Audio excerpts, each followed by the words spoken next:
Okay. We saw yesterday in the prologue to Nietzsche's Toward a Genealogy of Morals that this is what he calls a polemical tract. In other words, he's waging war upon the basic value equation, which has, for all practical purposes, dominated the globe. Namely, the value equation that good means self-sacrifice. And Nietzsche's explanation, in part, for the practically unquestioned authority of this value equation is its success.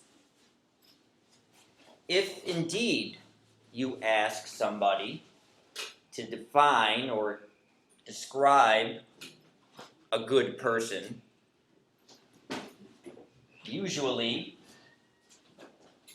the description will entail characteristics like being self-sacrificing, giving, putting others first, even at the expense of one's own self-interest. And this kind of moral thinking has become so deeply ingrained in our consciousness that its authority practically goes unquestioned. But in the prologue, Nietzsche tells us that from a very young age, he has had a suspicion that the origin of this value equation is illegitimate, and that it has spawned values which not only are life-defeating and self-destructive, degenerative, but also values that we really don't even believe in anymore, because they are grounded in a metaphysical belief system which we no longer believe in as we once did. Namely, the belief that goodness means living in a way consistent with the will of God. But as Nietzsche is famous for stating in his work, Thus Spake Zarathustra, God is dead. Now, what do you suppose he could mean by that? Does it make any sense to say that there once was a supreme, eternal, omniscient, omnipotent, supremely benevolent being called God, the creator of the universe, but he died? No, that would be a contradiction. An eternal being cannot die, okay? So certainly, no intelligent person could take that statement literally, let alone think that Nietzsche meant it literally. Rather, let me suggest to you what he means is that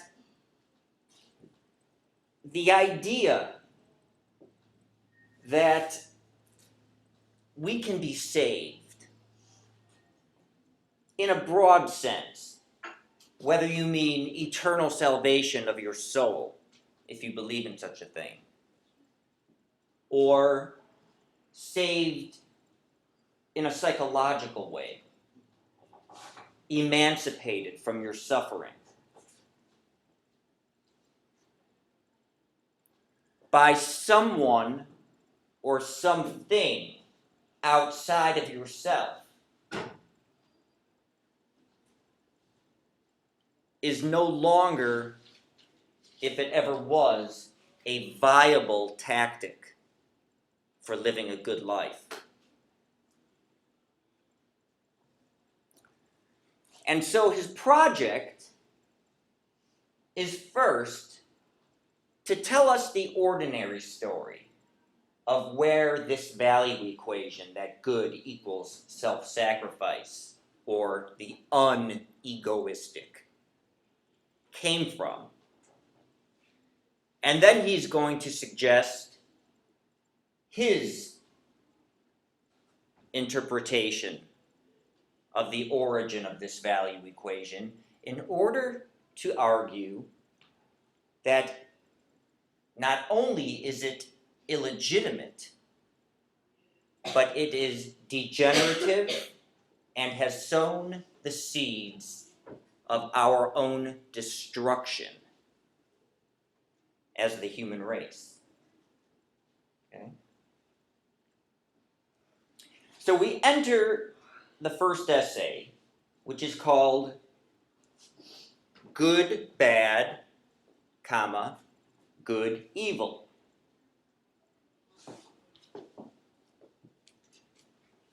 And as you see from this admittedly unexhaustive list of characteristics belonging to these respective value dichotomies, good versus bad, as opposed to good versus evil, that the kind of mentality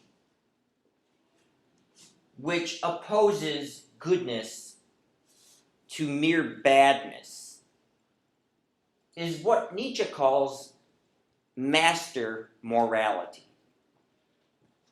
Whereas the mentality which opposes good not merely to bad, but to evil, is characteristic of what Nietzsche calls slave morality.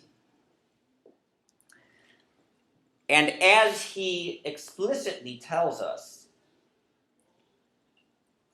the conflict between the master and slave is really a primordial conflict. Like the will to power itself, which is Nietzsche's basic principle of universal creativity.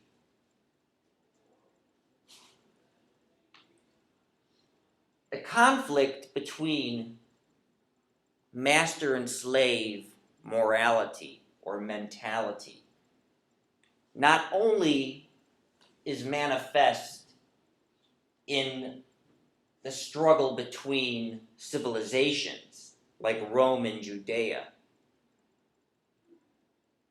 but also is a sort of warfare that goes on within each particular individual person. Okay? And his argument is that slave morality has set human evolution in reverse because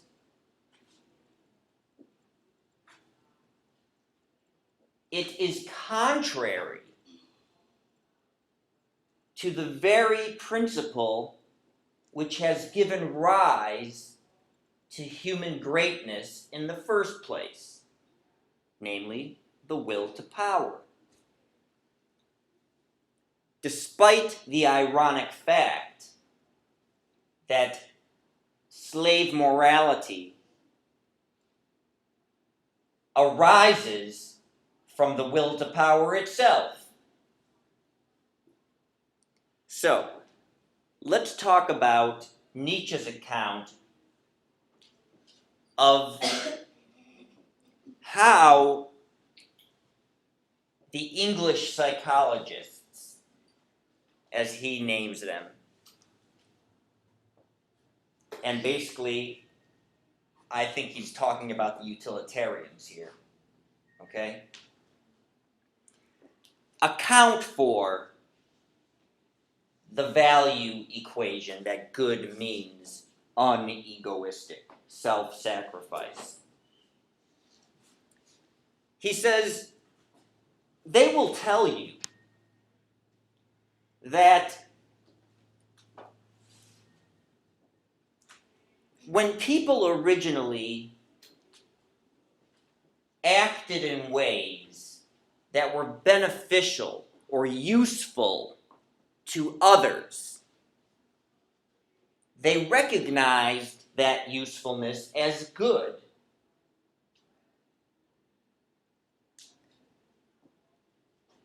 And after a while, we simply forgot that the goodness of self-sacrificial action was thought to be usefulness to the recipient of that action, and began to think about self-sacrifice as somehow inherently good. That there's something intrinsically valuable about sacrificing your interest for the welfare of others. Well, Nietzsche suggests that in fact, they have it completely backwards. If anything, the idea that goodness means doing things for other people was born of the perspective of those for whom such actions were done. When you do something for me and I benefit from it, I deem your action to be good. Okay? Yes? So he's saying that goodness came from an egoistic place at first, and so was it like, how let me say? We haven't yet gotten to Nietzsche's own explanation for where the idea that goodness means self-sacrifice originates. Okay? Because Nietzsche thinks that whether the idea that goodness equals unegoistic behavior was born of the perspective belonging to the agent or the recipient is completely wrong-headed to begin with.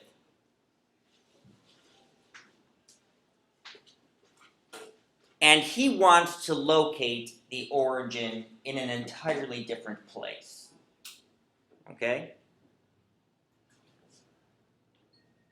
So here's Nietzsche's suggestion as to where this idea came from.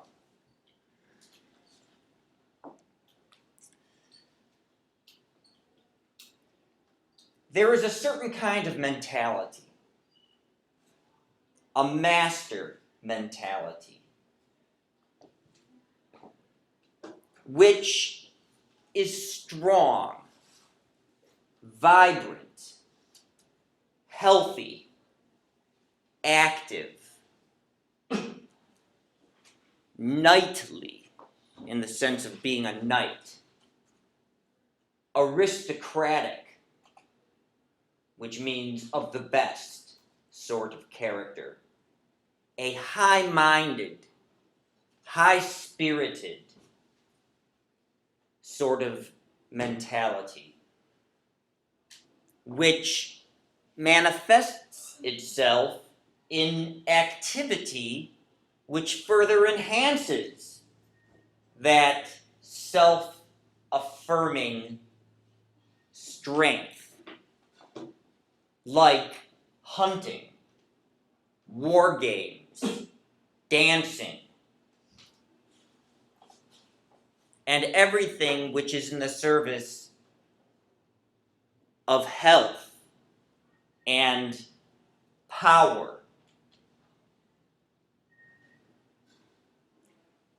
Now, the kind of people he has in mind here, as he lists, are those like the Japanese nobility, the samurai, or the Scandinavian Vikings, or the Roman Empire. Okay? Now, as we know, the will to power, Nietzsche's basic metaphysical principle,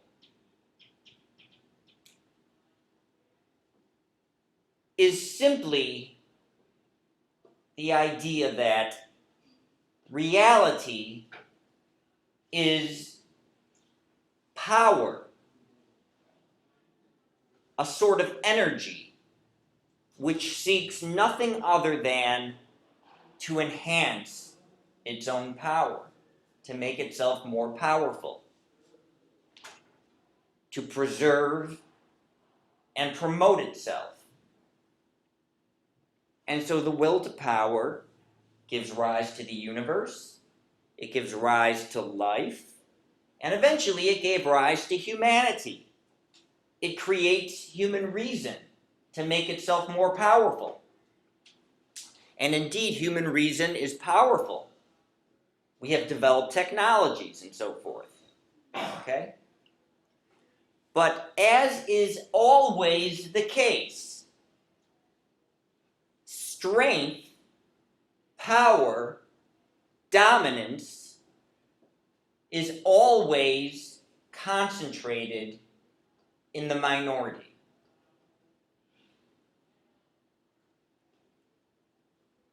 There are always a few leaders and many followers.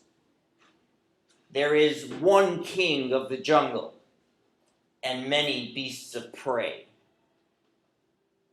One top predator. So strength and power, dominance, the will to conquer, wealth, to put it in more modern terms, political power, influence, fortune, is always concentrated in the few. And in our country, of course, we know that something like 90% of the wealth belongs to 1% of the population. Okay? Don't quote me on those numbers, but it's something like that.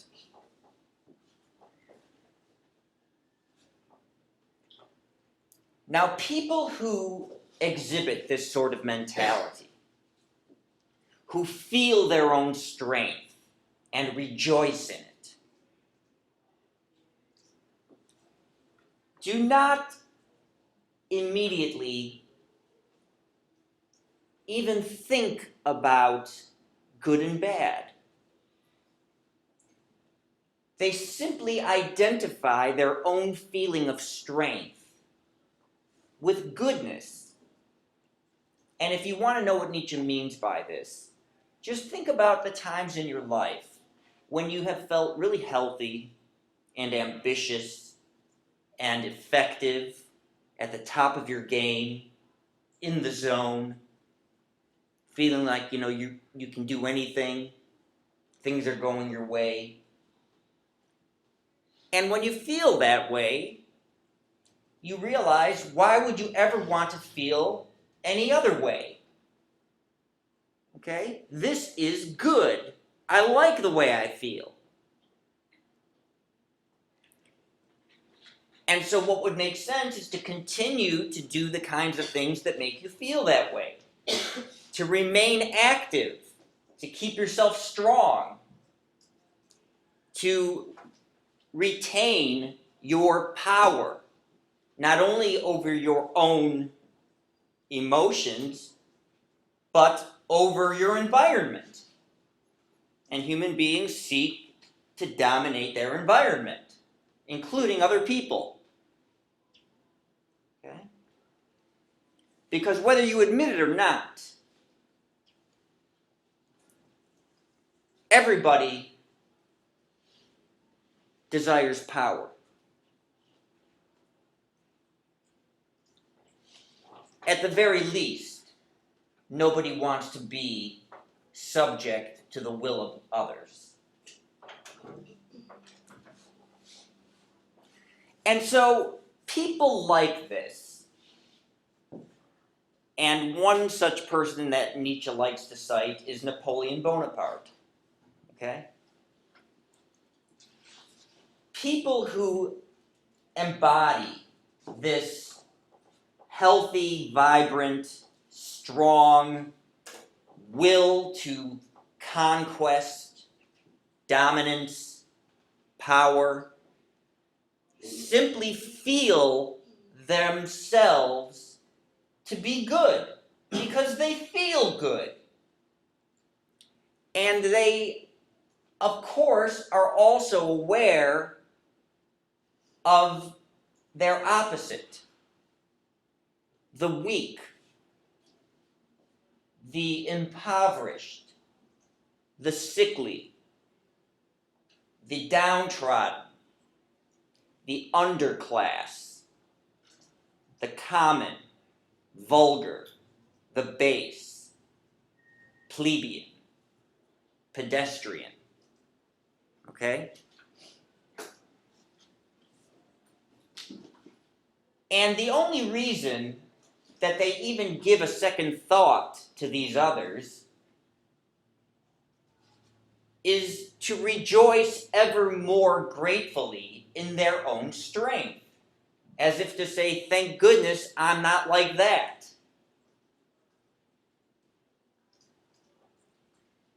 And so the master morality or mentality gives rise to the value system which opposes good, which simply means a spontaneous self-affirmation, affirming one's own strength and power, dominance, to what is not like them, its counter-concept, the bad, the weak, the downtrodden, the self-pitying. Okay? So the thing to remember about the master morality is that its very first moral utterance is an affirmation. It says yes to life and strength and conquest, power, because it has aligned itself with what we really are. Remember, in the beginning, Nietzsche said, we don't know ourselves. And he's talking about we common people, okay, you and me. But the master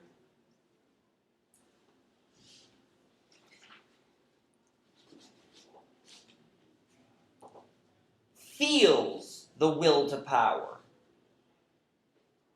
and lets that will to power show itself in action.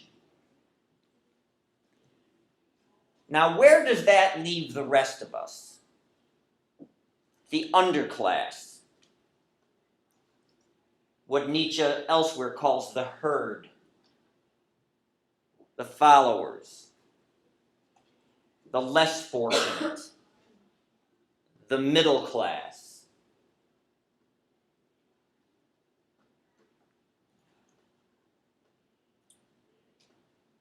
We don't feel like they do.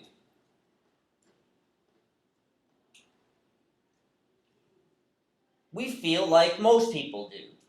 You have good days, you have bad days. For the most part, you're a little bit tired, easily given to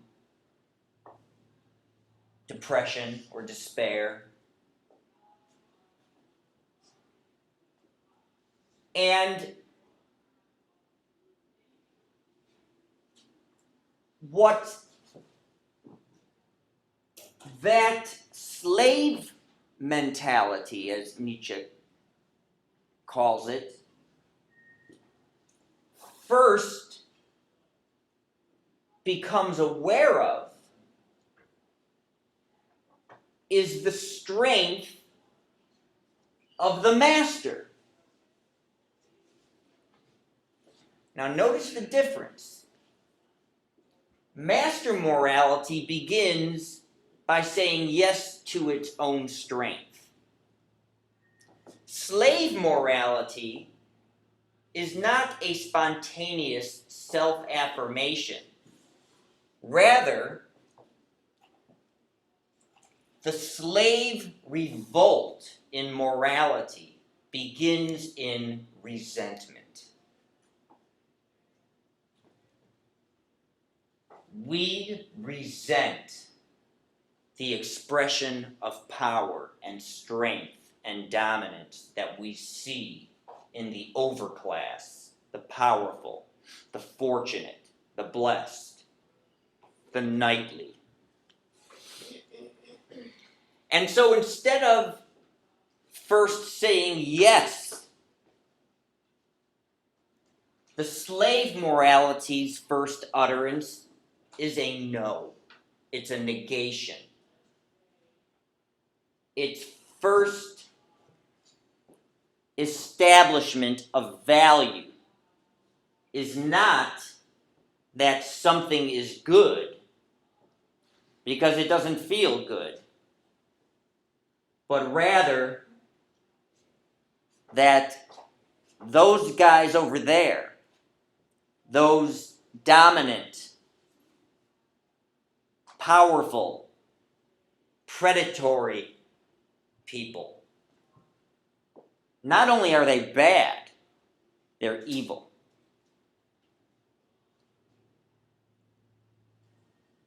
And this resentment, this worm that eats away at our hearts, because we, like everyone else, like the masters, are also will to power. We have the same drive towards self-empowerment, but we can't act on it directly. Think about this, okay? Let's say that the more I think about the years I spent in school, the hours I put into teaching and preparation, and the, if I may, nobility of the profession of teaching,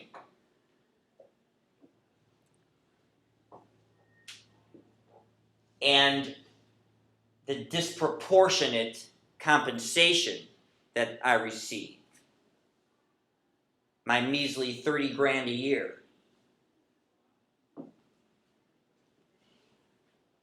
What if I were to say, you know what, I've had enough.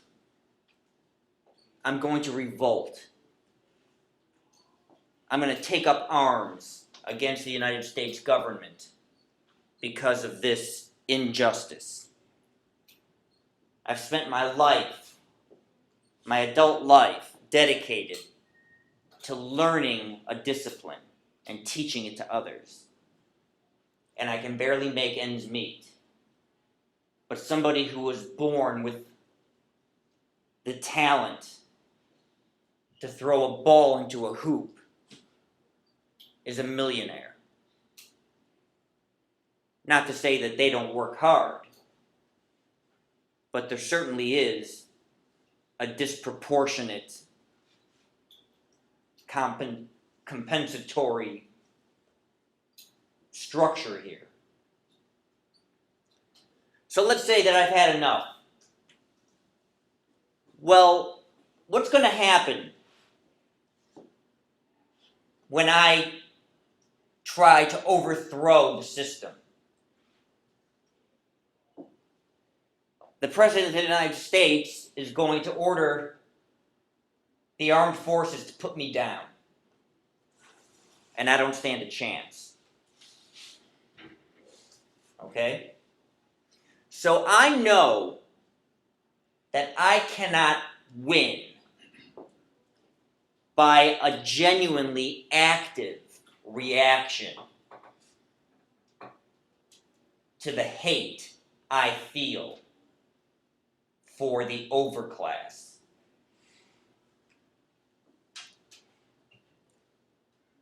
But I'm also clever, as are we all. And so I realize that I don't have to win this game according to the terms set down by the master. Rather, I can turn the table of values upside down. And if I can convince myself, and anybody else who will listen, that strength, power, dominance, the will to conquer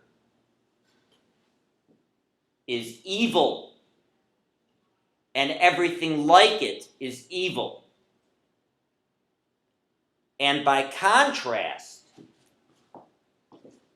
what is weak,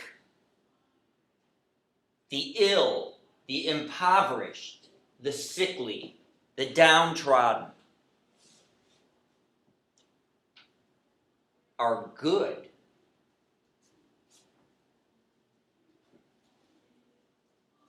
Then I win. Because I have demonized strength.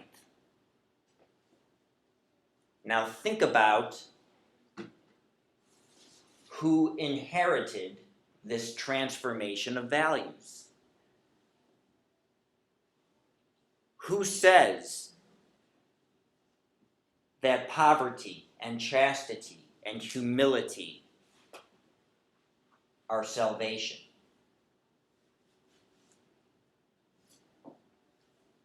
What religion is this?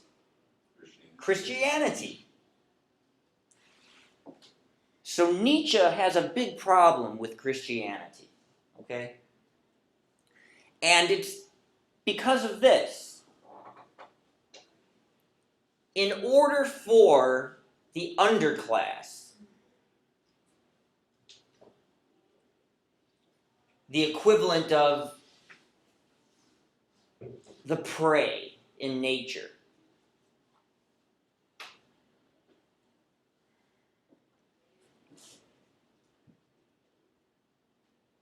has turned the table of values upside down and made strength, power, wealth, dominance into something evil, and weakness, impoverishment, illness, even suffering, self-sacrifice, even giving up your life so that you may find it, into the good.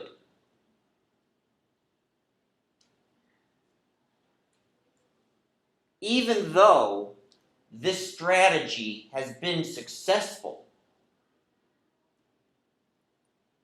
it has sown the seeds of our own destruction, because it is directly contrary to the will to power.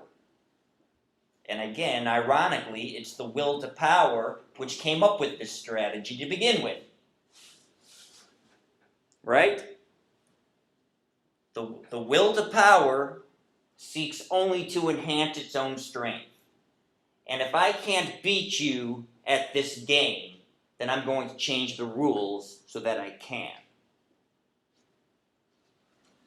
So the slave morality makes poverty, chastity, humility, weakness, sickness, even pity, okay, and everything that goes along with it, compassion,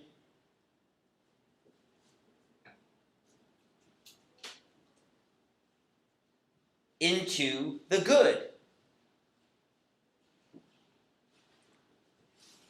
But what happens when we live our lives according to the idea that our salvation, however you want to interpret that, lies in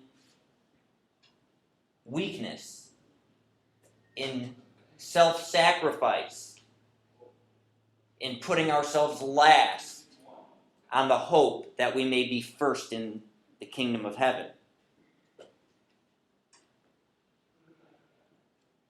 We stop evolving.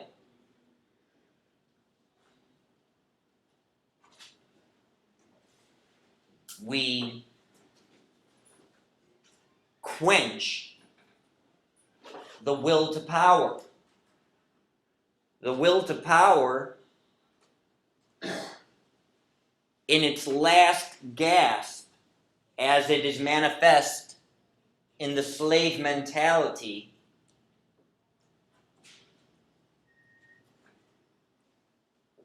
may have won the battle, but is going to lose the war. Okay? So, what Nietzsche is worried about is that the very success of this reversal of values has set human advancement in reverse.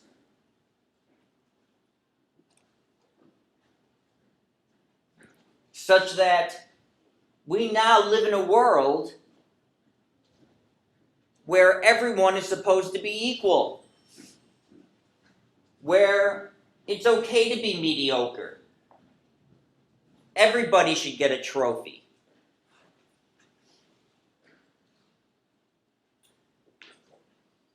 Now, as I had hinted at last time,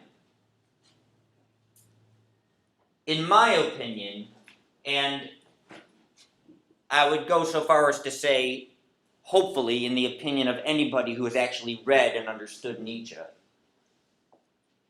the idea that the master-minded person needs to orchestrate genocide to put down the weak so that a master race can inherit the globe for the sake of the aggrandizement of our kind is ridiculous. Because these knightly, aristocratic, high-minded, high-spirited types have neither the time nor the interest in the affairs of the underclass. And if they are the strong, if they are the naturally dominant, then they will rise to the top of their own ability.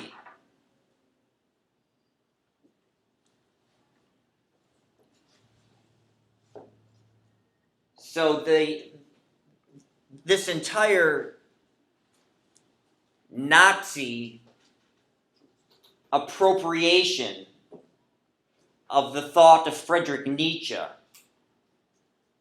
as a philosophical justification for the Holocaust is disgusting, and it's an insult to the work of Nietzsche. Now, that is not to say that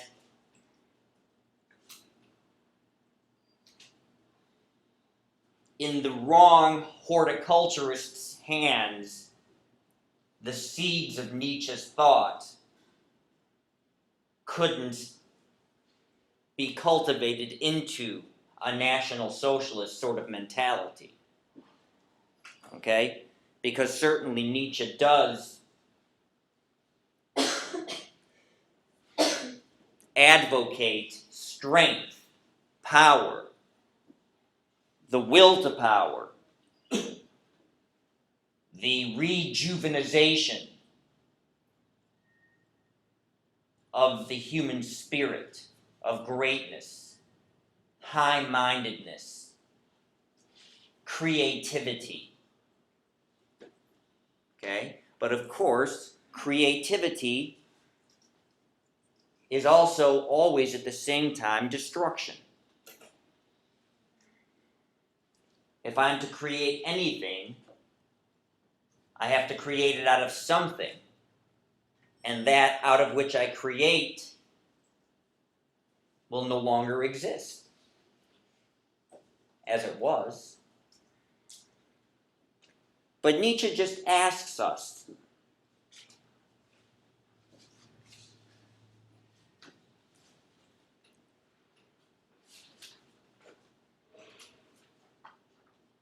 do you really want to live in a world where you would have nothing to fear, but also nothing to admire?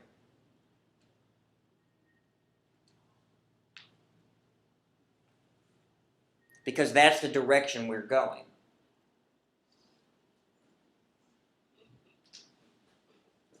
Strength, power, dominance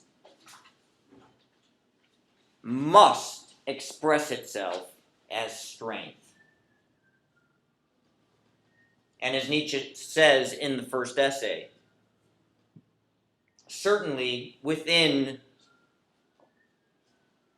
civilized society, within the walls of the city, the knightly aristocratic follow certain decorum. There are honorable ways of comporting oneself. There are manners.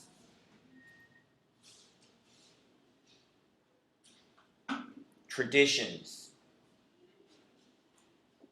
But eventually, the beast must come out again. Eventually, that will to power, the beast of prey, the predatory beast, has to return to the wilderness and discharge that built up, pent up aggression. The lion must hunt again. Okay?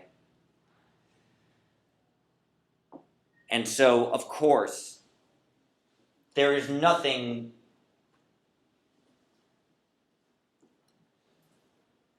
there is nothing to be despised about having a well-founded fear of that which is truly fearsome. Okay?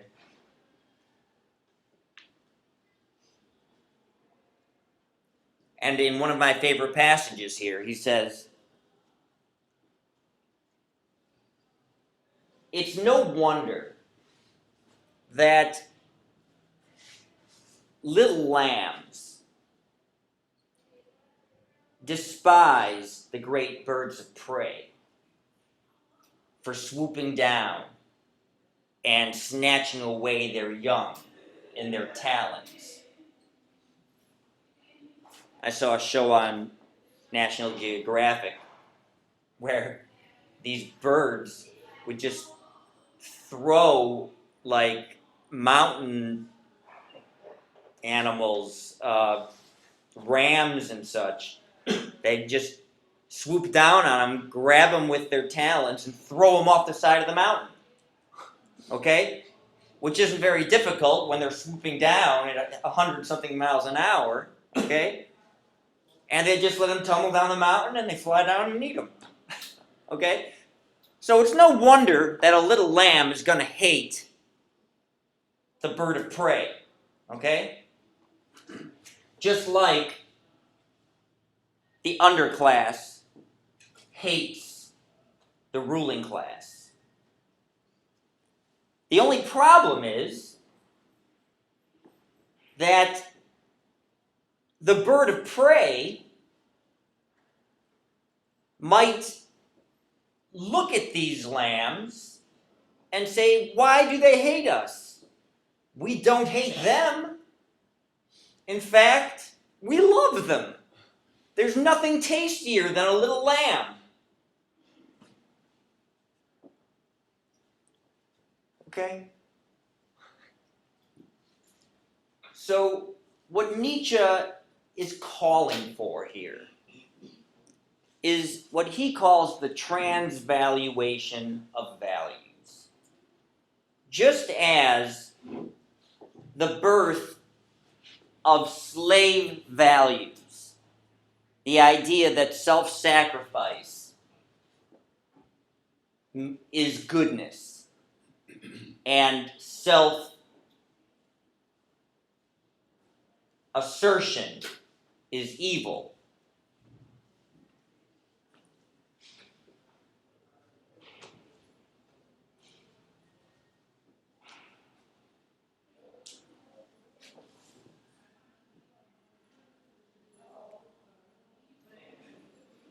Reversed the table of values such that so-called Christian values took such a foothold.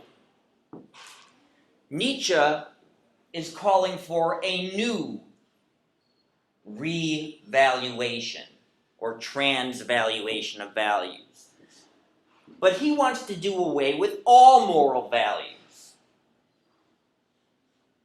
Because whether you say that goodness means virtue or happiness or caring or the goodwill or the will of God,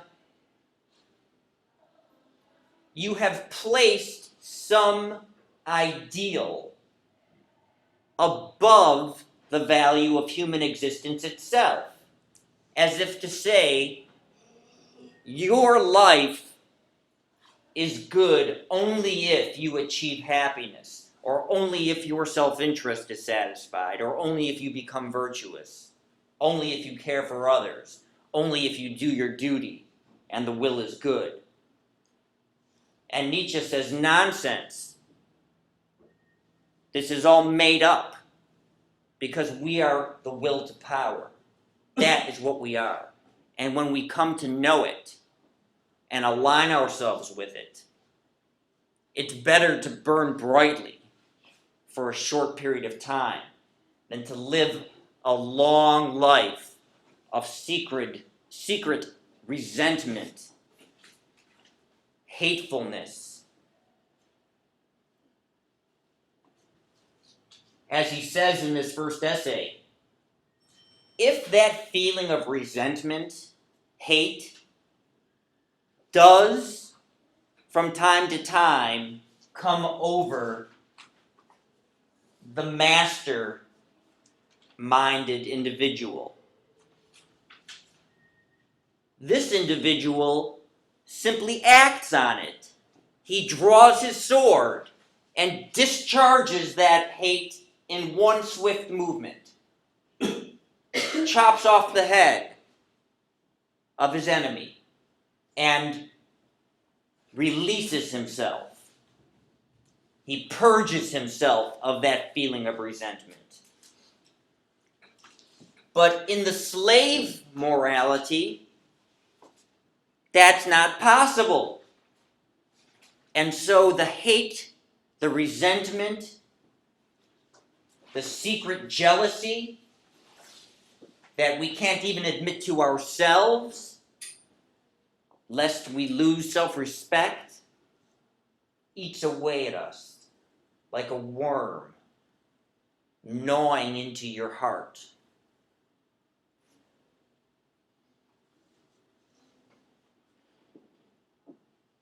And let alone the consequence that this can ultimately have for the future of humanity, but for your personal well-being. Nietzsche is saying, don't live your life under the pretense that it's good to be poor and sick and humble. Assert yourself. Assert whatever strength you have.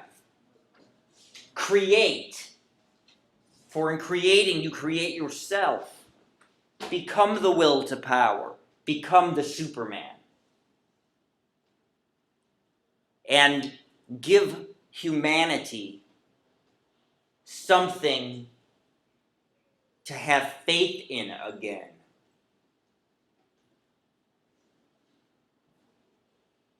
And at the end of this first essay, he facetiously, because we know, of course, Nietzsche is an atheist, says, but if there are, just in case there are patron saints that hear our prayers, I ask that you give me a single glimpse of a man, a stroke of luck of a man, who can restore faith in humanity. Bring us another Napoleon. Someone that we can fear, because only if we can fear can we really respect and admire. Give us something to strive for beyond the mediocre.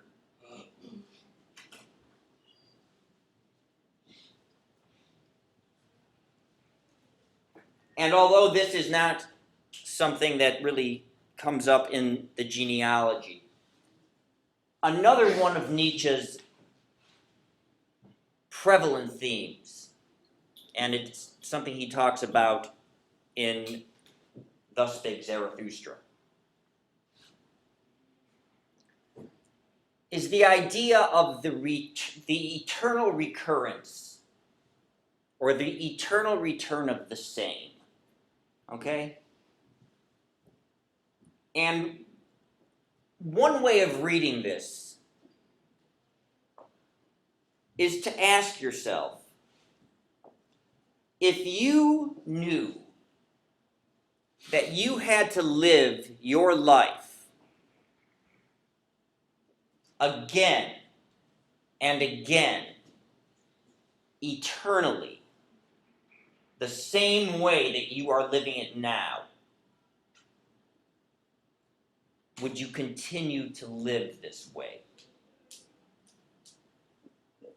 Live your life as if you would have to live it again and again, including every action, every thought, right up to the present moment, this very moment.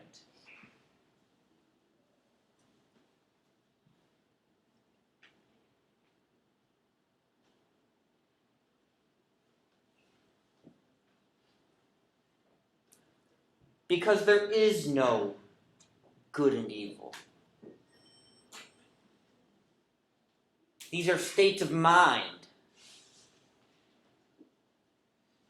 There is no ultimate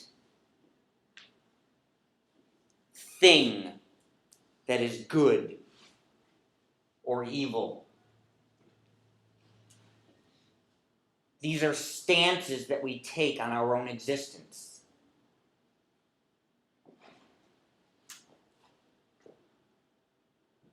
So the things to remember here, okay, in Nietzsche,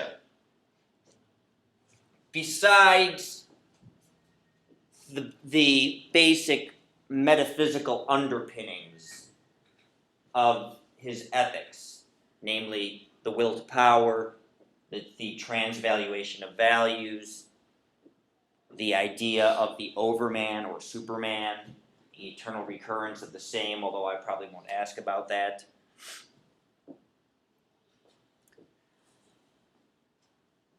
Is his account of where our common sense intuition about what it is to be good really came from. It came from the will to power as it exists in the underclass in a last gasp attempt to save its own face.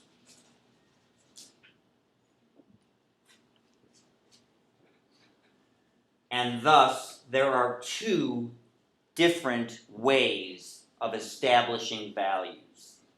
Remember that. We establish values. They don't exist in nature. They don't exist anywhere. We create them. We are the creators of values. And we can either create values that are consistent with what we really are, which is the will to power, or we can hide from our own relative inabilities behind the idea that it's better to be weak and sickly, humble, self-pitying. And thus,